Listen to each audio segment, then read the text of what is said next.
கடுகு போகிறேன். முட்டை பொரியலுக்காக இப்போ செய்ய போகிறேன்.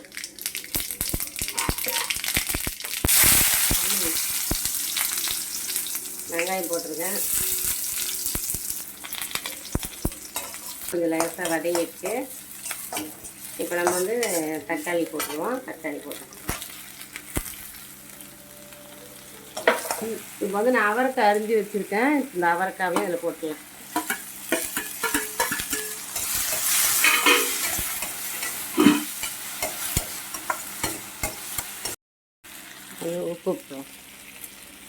உப்பு போட்டிருக்கேன். கல் உப்பு போட்டிருக்கேன் கொஞ்சம் நேரம். இப்போ வந்து மஞ்சள் பொடி போடுறேன்.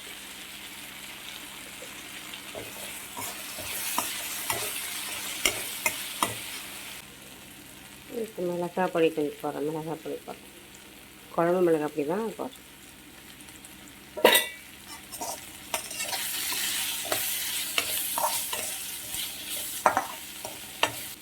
முட்டை ஏற்கனவே உடச்சி ஊற்றிருக்கேன். அடி பிடிக்கும். இந்த 2வது முட்டை உடச்சி ஊற்றுறேன்.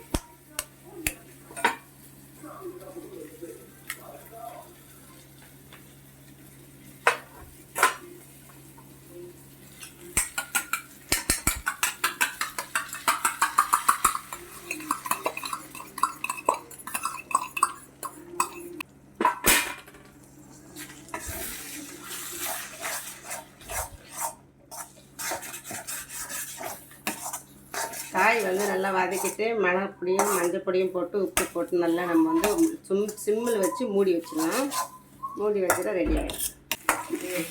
இப்போ வந்து இது வந்து முட்டைலாம் பொரி பொரியாக ஆகிடும். வந்து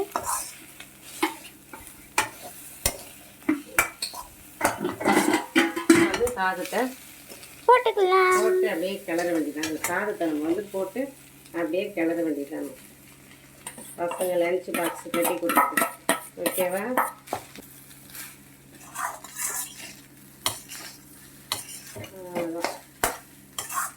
ஸ்டவ் ஆஃப் பண்ணிடலாம். கொஞ்ச நேரம் கிண்டிட்டு ஸ்டவ் ஆஃப் ஆஃப் பண்ணிடலாம். கொஞ்சம் நேரம் கழித்து அப்படியே நல்லா கலரி வச்சு வச்சுக்கோங்க. லஞ்ச் பாக்ஸுக்கு கட்டிடலாம். ஓகேவா? ஓகே, முட்டை ரைஸ் கட்டியாச்சு. ஓகே.